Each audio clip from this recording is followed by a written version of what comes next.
So you're dealing with an addicted generation. This is a big time bomb ticking. It will get really worse, right. okay? So combine that with the fact, so you have an addicted generation that doesn't have the skill set to ask for help. Combined with the fact that they're so good at Facebook and Instagram, they're good at putting filters on everything. So they're good at showing you how smart and strong they are. These kids who commit suicide, you go look at their Instagrams, you would have no clue that they were depressed because they're happy and they're star athletes. Right? You'd have no clue because they're really good. So when we say silly things like, my door is always open, you're assuming they have the courage to come in. Combined with the fact that they're subject largely, not all, but too many, to a failed parenting strategy. Because their parents told them they were special, they could have anything they wanted, they can be anything they want, they got medals for coming in last, which by the way we know doesn't work. It devalues the medal for the one who comes in first, and the one who came in last, it makes them feel stupid because they know they didn't deserve it. Right? The kids got into honors classes not because they deserved it, but because the parents complained. And some of them got good grades not because they earned them, but because the teachers didn't want to deal with the parents. And then the kids graduate college, and they get a job, and in an instant, they find out they're not special. They don't get anything for coming in last. Their parents can't get them a promotion. And you can't have whatever you want just because you want it. And in an instant, their entire self-image is shattered. And so you have an entire generation growing up with lower self-confidence than previous generations. So you have lower self-confidence than previous generations, combined with an inability to ask for help with things that you're struggling with, and you turn to social media or a device, you keep checking, you count your likes, you count your likes, you count your followers, you count your followers. And if somebody unfriends you, oh my God, it's trauma, right? The way they break up with each other is they just ghost each other, just cut each other out and stop returning texts and returning phone calls because they don't have the skill set to say, hey, it's not working out. It's not me, it's you, right? There's no closure on things, right? Combined with the fact there's an institutionalized impatience. So they've grown up in a world of instant gratification. You want to buy something? You go on Amazon, it shows up the next day. You want to get in touch with someone? You don't leave a message on their machine and wait 4 hours for them to get the message. You just text them and they get back to you immediately. You want to watch a movie? You just log on and watch it. You don't have to check movie times, right? Everything happens instant. You want to get a date? Swipe right. You don't even have to muster up the courage to go up and be like, hey, you know? You don't have to. There you go, got a date, right? And so the problem is, they're accused of being entitled. I don't think they're entitled at all. Not at all. I think they're impatient. I keep meeting these fantastic, smart, driven, ambitious, idealistic, fantastic kids who graduated school, they got a job, they want to make an impact in the world, and I go up to them and say, how's it going? And they say, I think I'm going to quit. I'm like, why? They're like, I'm not making an impact. I'm like, you've been here 8 months. And it's as if they see the summit of a mountain. It's as if they're standing at the foot of a mountain, they can see the summit, they can see the thing they want, I want to make an impact. What they don't see is the mountain. This large, immovable object. You can go up fast, you can go up slow, I don't care, but there's still a mountain. What they don't understand is that life, that relationships, and career fulfillment are a journey. There's no app for that. I got nothing. You gotta go through the slow, plodding, annoying, meandering process called career and life.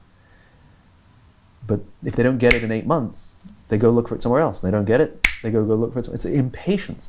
And because they don't have the skill set to ask for help, and because they feel lonely, it compounds and compounds. Solutions for this? So then Yeah, we dump them in office environments that are built on theories from the 80s and 90s that prioritizes a number before a person, and no one really cares about their confidence and their personal growth. They're just numbers on a spreadsheet. And so they enter work cultures that don't help them. And the problem is they're entering the workforce at a deficit. I hear from kids. They tell me that they struggle to form deep, meaningful relationships, and the companies don't care.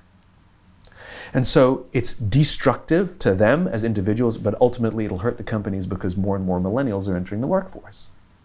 I believe, to your point about solution, that now the responsibility on companies is even greater than it's ever been before to take care of its people. Because if the environments in which we're asking our youngest workers to work in isn't built to help them, I can't even imagine what the suicide and homicide and just the rates of depression an accidental death due to overdose are going to look like in the future. It's going to reach epidemic proportions. It's already, the statistics are already alarming, and yet nobody's sounding any alarm bells. Parents have to intervene. We have to stop giving our kids free access to social media and phones at young ages. They are not ready for it. Their minds cannot cope with the dopamine. Balance is fine. You can give a kid a phone, but they can't use it in their bedroom. They can't have it at the dinner table. They can't take it to school. They can only have it up to a certain hour, and you take it away. They're children. You can take the phone away. We've got to intervene as parents. But as companies, we now have to deal with the influx of kids that are coming into our companies with addiction. Watch, I see it all the time. Walk through any office.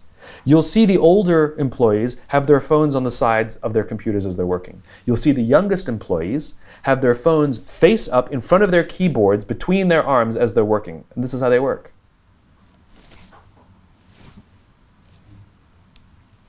And the science is alarming. They did experiments on mice where they did the multitasking. They put flashing lights to mimic going from the computer to the cell phone, the computer to the cell phone to the TV.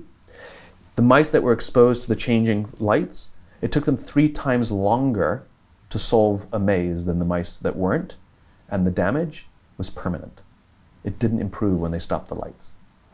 This is intense. And the leadership now is even more important than ever. And leadership now is even more important. Yeah. And the leaders now are even more irresponsible. You are responsible for the lives of human beings, and some of these human beings are your children. So okay, you bastard CEO who thinks all the stuff that I talk about is craziness, and you don't have time to make these changes. This is I hear. We don't have time. It's a war out there. I've actually heard executives tell me that. It's a war out there. I don't have time for this leadership stuff. I know guys who go to war, and I'll tell you, it's not a war, what you're going through. You tinker with money. It's not a war. You do have time for this. And if it's really that way, then what were you doing when it wasn't a war?